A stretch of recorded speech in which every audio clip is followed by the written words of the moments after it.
All right. So today, it was a very interesting class that we had with exceptional learners. Hi, babies. Hi. And today, I we watched a few videos actually. And the last one was about an hour long, and it was this guy gathering together in a room, adults, and there were school nurses and special education teachers. There were parents. There was one kid and teachers of various grades and speech specialists and all kinds of teachers. It was I don't know, over 20 people, I'm pretty sure. And so there was a simulation where he was the teacher and they were supposed to be the kids. And that video. I'm gonna watch it again and again and again because this video speaks a lot. And so he wanted to put those people in the place of kids who have any kind of mental disabilities or they're learning a bit slower than other kids, those who have dyslexia of some sort or level. And so one of my favorite things there, he was like how he started was amazing. He was everybody had their name like on a name tag sticker, and so he would be like, open on this page. Okay, Carrie, what do you see? And then he was really, really fast, and they were like panicking, like, what's going on? And he said that's how, even if for you, your pace sounds like normal, for kids who are learning and trying to figure out what the question is or the command is, it's really hard for them and they take a bit slower. So you might want to repeat or slow down even more. And it was really interesting. And one of my favorite things was they had the letter, the lowercase b, d, p, and q. And I know for a fact that I always had a hard time teaching those four letters in my English classes in Japan. I always had a hard time with that.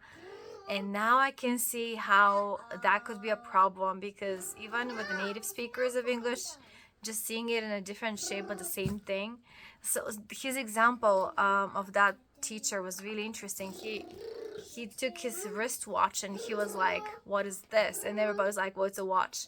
And he's like, "Right, from the day you're born to you're 5, you learn that it's a watch.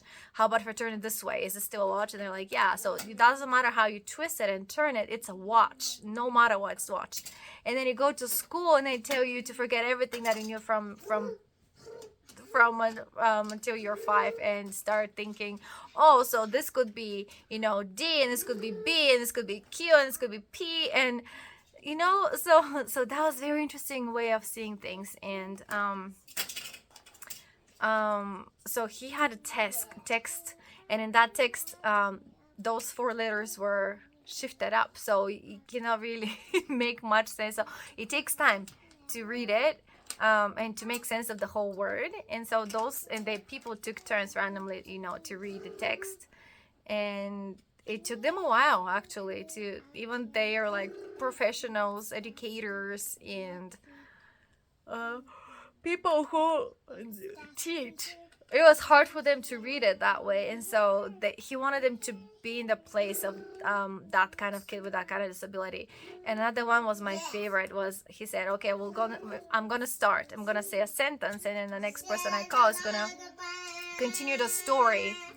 And so he started something like, it was a nice sunny day and we went to the beach, and then the next person will say, and then we swam for a while and we drank soda, and then the third person picks up with that, and then so they just take turns and make your rounds, and the story gets really interesting. And so as he said, now I'm gonna put you in the place of kids who don't understand necessarily context, or kids who cannot recognize all the letters or all the sounds that people are saying.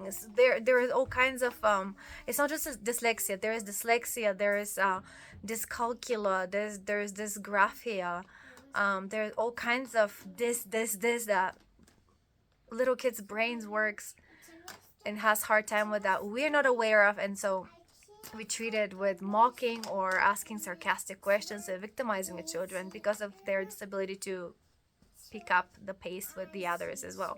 And so so the whole educational system is twisting towards it's not the kids that it's not their fault they're not learning. It's how we shape and form our instructions that they can understand in a way that only they can understand it. So the teacher has to do everything. The teacher has to figure it out. If you have like 24 kids, 30 kids in a classroom, and they're all, not only they're diverse in ethnicity, language, and culture, but they're also different in their mental development. That is like mind blowing. And so, and of course, you have a whole team of like people to help you with, testing, evaluating, and seeing how things go with everybody, and if kids need a special help or more time to assimilate information. But anyway, so my favorite was now the story that goes around where everybody adds a sentence to the story. Now this one is gonna be with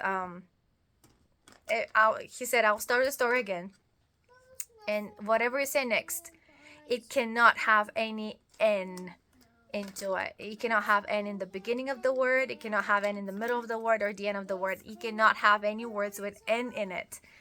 That changed the whole thing. So then now they start thinking, okay, so they went to the beach, and then I don't know if we could even say it was a sunny day, because sunny has two N's in it.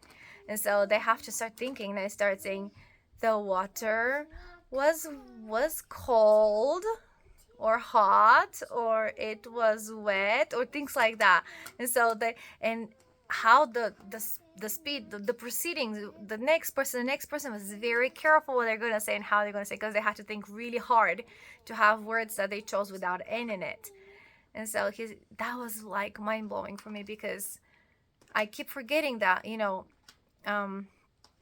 this myth of average student doesn't exist anymore. Like, people don't even think or say average students anymore. There is everybody's development, everybody's perception of how they see the world is very different. And so we're trying to make everything work for everybody. And so that made me think about, not just in the classroom, but made me think about as a mom, made me think about how the things I say, how I say them, and the meaning behind it. He was making good. He took some time to victimize some of those parents, and like not only rushing them with the answers. Come on, read it. Come on, Karen, you can do it. Come on. And so everybody felt so much pressure. And when you feel pressure and anxiety, your eyes shift down and you start looking down where your shoes are, not at the teacher. And so he did a few times with two people that, and he said, did you notice how they react? And it was really incredible. Or like if you start asking rhetorical questions, like you know the answer and they know the answer, but just asking them to, it's like you're victimizing the person. And I wonder how many times as a parent I'm like asking those questions, and my kids get, it's not like you're trying to protect them from all those kind of experiences, because everybody has to go through those experiences. But like doing that with your children and with your students intentionally and consistently, it's gonna just ruin their self-esteem and competence in anything they can do. And so it was really mind-blowing. That I wish I could, it's a really old video. I'm not too sure if it was done, it looked to me it was done before 2010, but it looks like from the time of Full House and like Step by Step and like those kind of people, how they were dressed and stuff. But I don't think I have a link for it, and it's just posted from our teacher on the canvas. But it's like 53 minutes or something like that. was an amazing video. I want to watch it again. But yeah, I think like our professor said, it's not just in the classroom, but as a parent, you have to be very careful what you're saying and how you're treating your kids in the house or outside, or like the way how you express yourself is very important. And children, in general, look up to adults, and they if you keep telling them you're right, they're wrong, you're good at this and they're not, then they're gonna start eventually believing that. And once they believe that, they lose their desire to even try anything really. And I have noticed with my kids that they're not really willing to try new things, and they just hesitate. They don't really, because probably most of their decisions have been made for them within the classroom and in the house. And so they have to build up not only self-esteem, but like in different situations, how to step up and say, okay, I'll try this, and not hesitate, and not like step back and hide or look down. So, you know, like the interesting thing is like when I look at those concepts that we learn and those demonstrations that they perform for us, I feel like I learned from that with the lens of a teacher and an educator, but also from the lens of a mom. And so having them both, you can always see how it works at home and how it works in the classroom. And ultimately, like what you want is for the kids to succeed. That's what you want. You want them to succeed in their own pace, in their own way, and with their own talents and abilities, without demeaning them. That's what it is.